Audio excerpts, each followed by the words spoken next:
पे जितने भी मेरे साथी चाहे वो इस तरफ बैठे हों या उस तरफ बैठे हों, जलसा तो नहीं है का नाम लूं, सब हमारे साथी बैठे हैं यहाँ पे। मैं आया था रजौरी, पिछले दिनों में हम एक बड़ी चर्चा सुन रहे थे लोगों के परेशानियों के बारे में, लोगों की मुश्किलात के बारे में,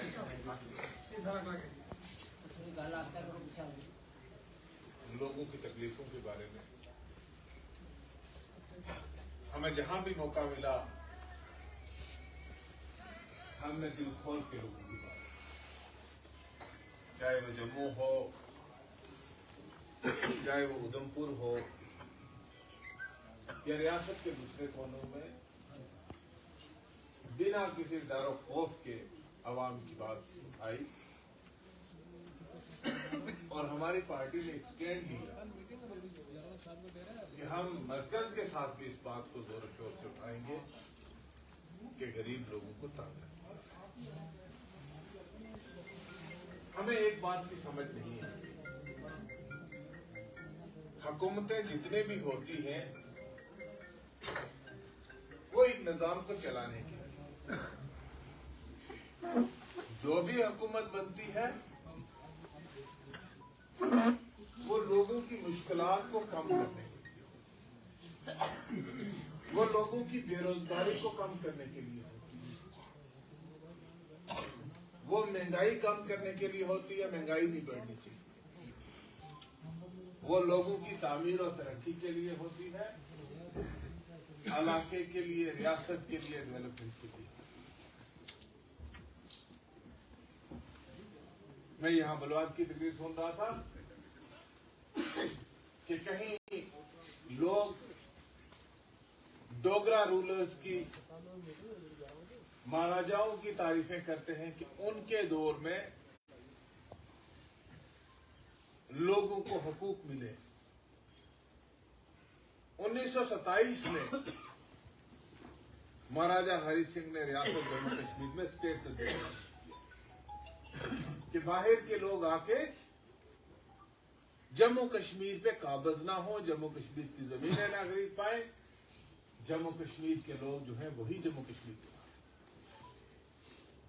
उसके बाद भी जो निजाम रहा, जम्मू कश्मीर के लोगों का तहफ़्फ़ुज़ रहा, चाहे वो यहाँ का हिंदू था, चाहे वो यहाँ का मुसलमान था, चाहे वो यहाँ का सिख था, चाहे यहाँ का बौद्ध था।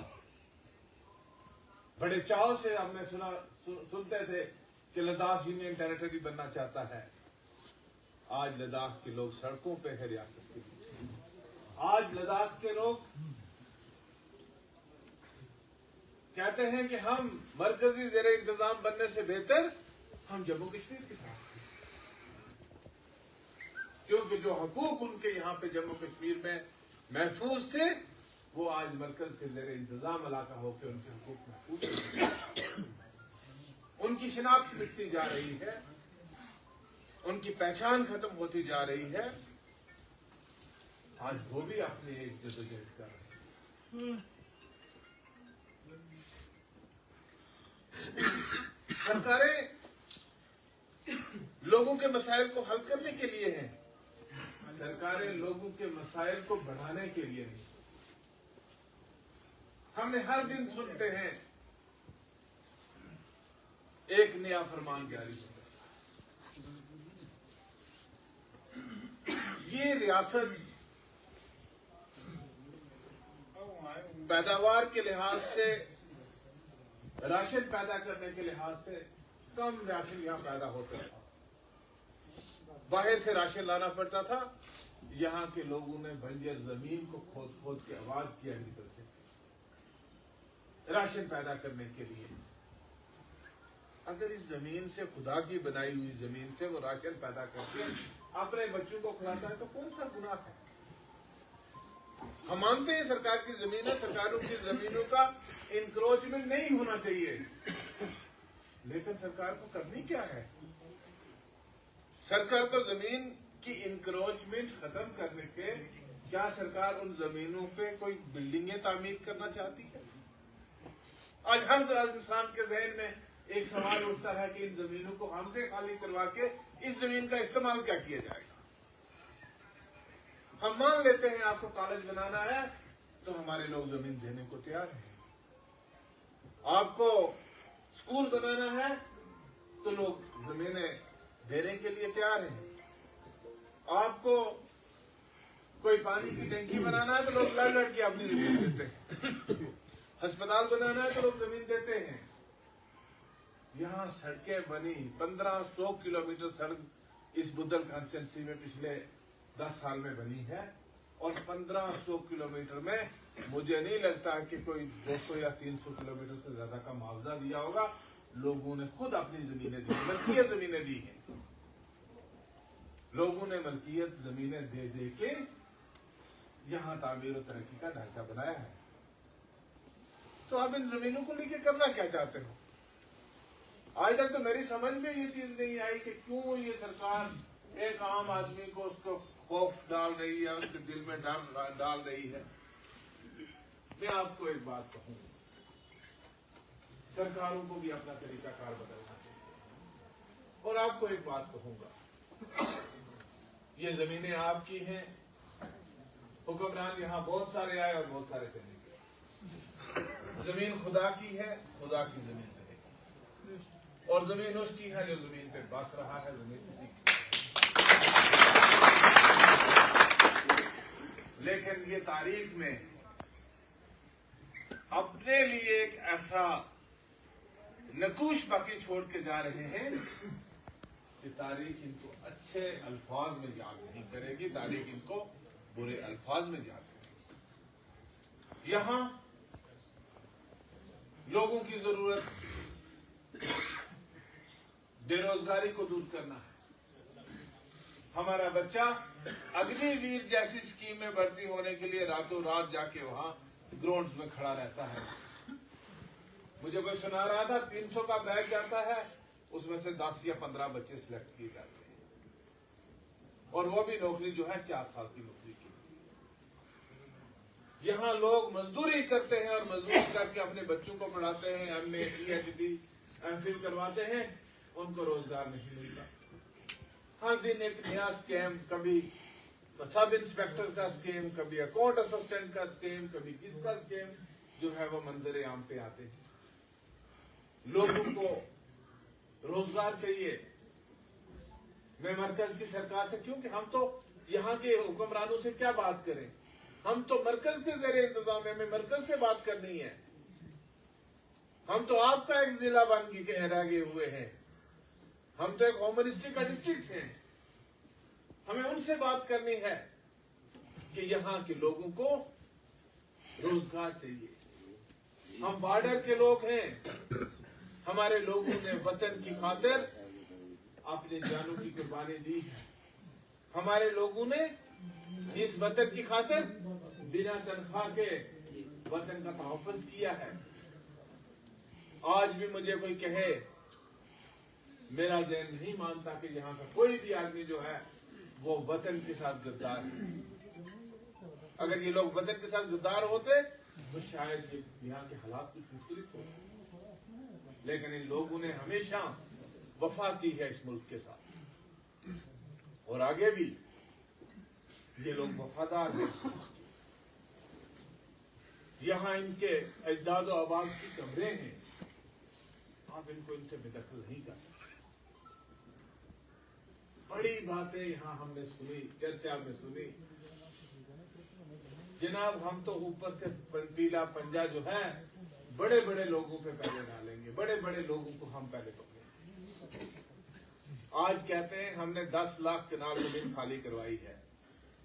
मैं रेवेन्यू सेक्रेटरी साहब से पूछना चाहता हूं कि 10 लाख में कितने लाख कनाल जो है वो आपने अमीरों से ली है? अमीरों से तो आपने 500 कनाल ली होगी, 1000 ली होगी, बड़ी हद है। तो अगर 10 लाख कनाल में से 1000 आपने ली अमीरों से, बाकी 9,99,000 कनाल तो आपने गरीबों से ली है। तो लिहाजा आपका कहना जो है वो बिल्कुल गलत है। यहाँ किसी मेरे साथी ने तकलीफ की बड़ी अच्छी, यहाँ इंक्रोचर कोई नहीं है। यहाँ बकोरी में, यहाँ रजौरी में, जम्मू में, जम्मू के कुछ इलाकों में जब लोगों ने हिंदुस्तान के लिए काम किया, जब मिलिटेंसी पीक पे थी, और यहाँ उन लोगों के पीछे मिलिटेंट्स पड़ गए, उन लोगों को निश्तो नमूद करने लगे, लोगों के घर खत्म हो गए, लोग अपनी इज्जत बचा के बकोरी आके दो कमरा बना के दिए, किसी ने कागज ना मांगे, ना पूछे, ना देखे। इसी तरीके से लोग अपनी इज्जत जान और माल को बचा के जम्मू भागे। वो अगर उस वक्त मिलिटेंट को खाना भी खिलाते, उसकी सेवा भी करते, उसको यहां से कोई नहीं निकालता। वो अगर भागा यहाँ से, देश की खातिर भागा, आज उसको उसका खमियाजा ये कि उसने दो कमरे बनाए और उसके दो कमरे पे मशीन चली। ये गैर इंसानी कदम है। मुझे नहीं लगता कि इस किस्म के कदम को आगे बढ़ाने की जरूरत है। यहाँ महंगाई है, सरकार को चाहिए कि ये तवज्जो हटाओ तारीख जो इनकी है कि लोगों को बुनियादी इश्यूज से उनकी तवज्जो हटा दो, लगा दो इनको नंबरदारियों के पीछे, लगा दो इनको जमीनों के पीछे, लगा दो इनको किसी और काम के पीछे। ये राशन ना मांगे, ये रोजगार ना मांगे, ये गुर्बत की बात ना करें, ये महंगाई की बात ना करें, ये डेवलपमेंट की बात ना करें।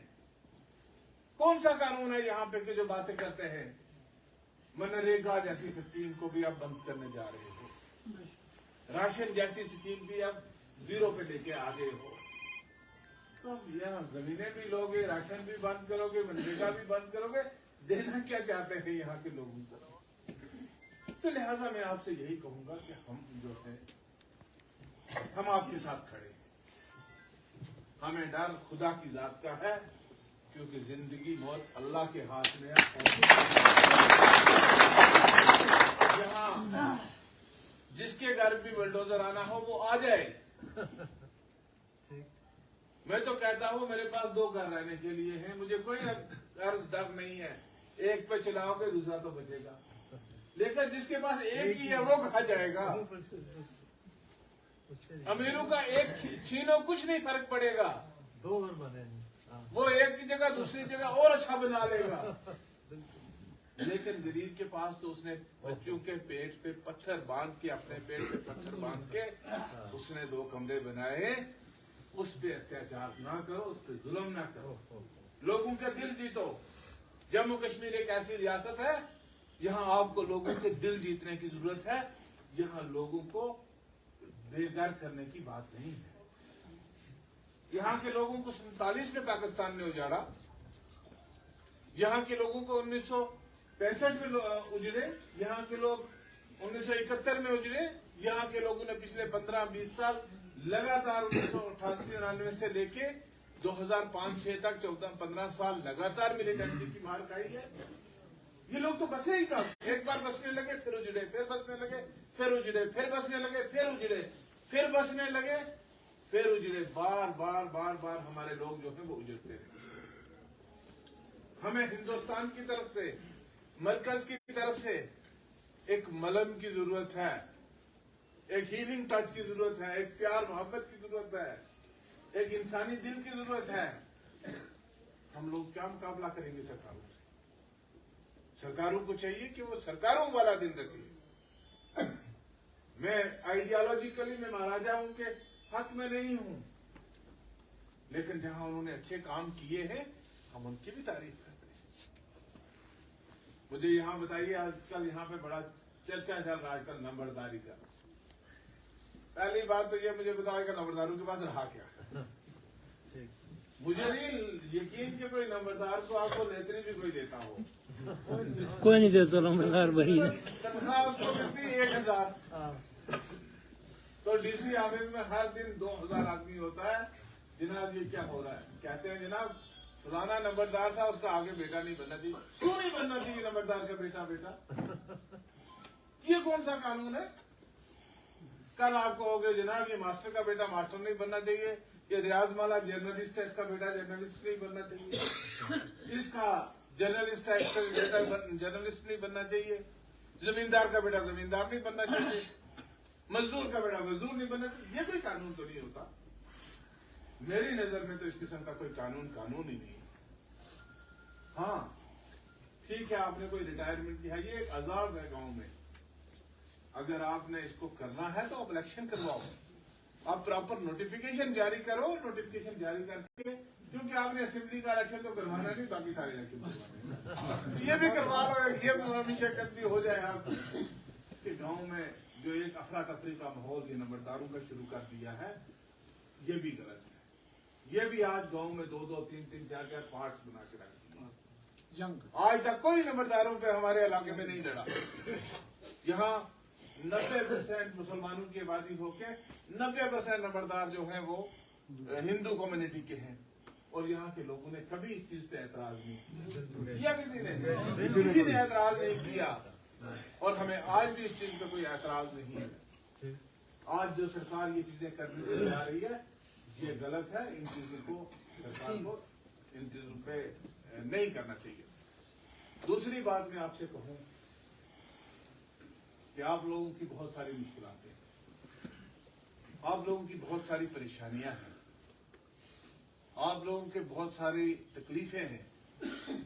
वह तकलीफें तब हैं कि जब आप जमहूरी अमल में शामिल नहीं थे।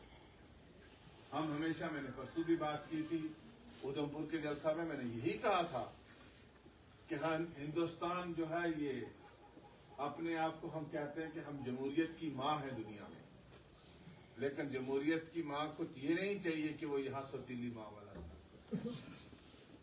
1,20,00,000 लोग इस रियासत के पिछले 9 साल से इलेक्शन नहीं हुआ, 9 साल हो गए। 2014 में हुआ था आखिरी बार इलेक्शन। अब लोगों को ये नहीं भूल जाएगा कि क्या है, हमारी रियासत खत्म की, हमारी असेंबली नहीं, हमारी सरकार नहीं, क्यों हम पे कोई बाहर से आके हुकूमत करे। मैं नहीं कहता हूं कि हमें हुकूमत करने का मौका मिले। यहाँ रियासत जम्मू कश्मीर के लोगों को लोगों की मर्जी के मुताबिक हुकूमत होनी चाहिए, जो आपकी मर्जी के मुताबिक पॉलिसी बनाए, जो आपकी मर्जी के मुताबिक आपकी जरूरतों को समझे। मैं पिछले साल एक जगह चला गया, मीटिंग की मैंने, वहां एक जगह है जहां पे कोई प्राइमरी स्कूल नहीं, और वहां से बच्चों को प्राइमरी स्कूल के लिए 4 किलोमीटर एक साइड, 4 किलोमीटर दूसरी साइड कोई स्कूल ही नहीं है। तो मैंने इनको कहा कि आप एक वहां पे रेशनलाइजेशन में से ही एक स्कूल दे दो।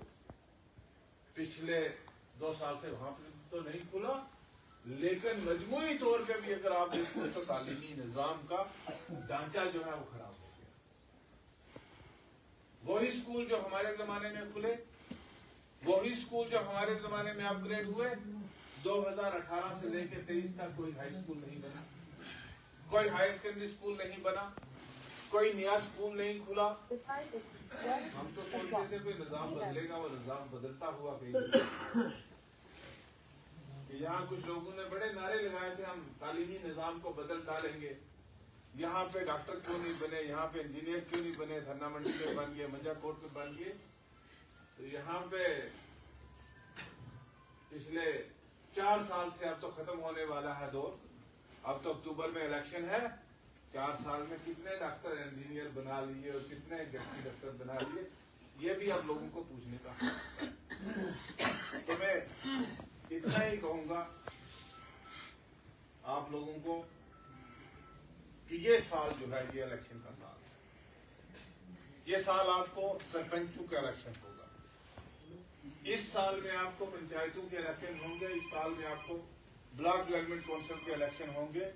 अगर गवर्नमेंट ने को टर्मिनेट किया इसके साथ तो हो सकता है डिस्ट्रिक्ट डेवलपमेंट काउंसिल के इलेक्शन भी इसी साल हो, और बहुत मुमकिन है कि इस साल के मैं 1 मिनट बाद जल्दी रमजान के बाद शायद यहाँ असेंबली के इलेक्शन भी हो। तो मैं सिर्फ आपसे यही कहूंगा, हालांकि ये मरकज कब करवाना चाहता है हमें नहीं पता, लेकिन इलेक्शन होना है। कितनी देर टाल लेंगे, और 4 महीने, 2 महीने, 6 महीने, लेकिन अब ऐन मौका यही है कि इलेक्शन होने हैं। मैं आपसे यही कहूंगा, दयानतदार लोगों को चुनिए, पैंच सरपंच, ब्लॉक डेवलपमेंट कौंसिल, क्योंकि हमने जो पिछले 4 साल में निजाम यहाँ पे देखा है, इतना गंदा निजाम मैंने कभी नहीं देखा। ये निजाम आप तभी दुरुस्त कर पाओगे अगर आप नेकली साफ लोगों को लाओगे चुन के। अगर हम सब ने मिलकर फिर वही गंद आपके सामने लाया तो फिर मुझे नहीं लगता है कि हम कुछ कर पाएंगे। वो कहते हैं लम्हों ने खता की, सदियों ने सजा पाई। तो वही बात है कि हम फिर हमें वो लम्हे मिले और फिर हम वो लम्हे जो है वो लम्हे हम जाया कर बैठे, उसका कोई फायदा नहीं, क्योंकि जो करना है हमने अपने हाथों से करना है। मेरे पास एक आदमी आया, ऐसे कोई बात चली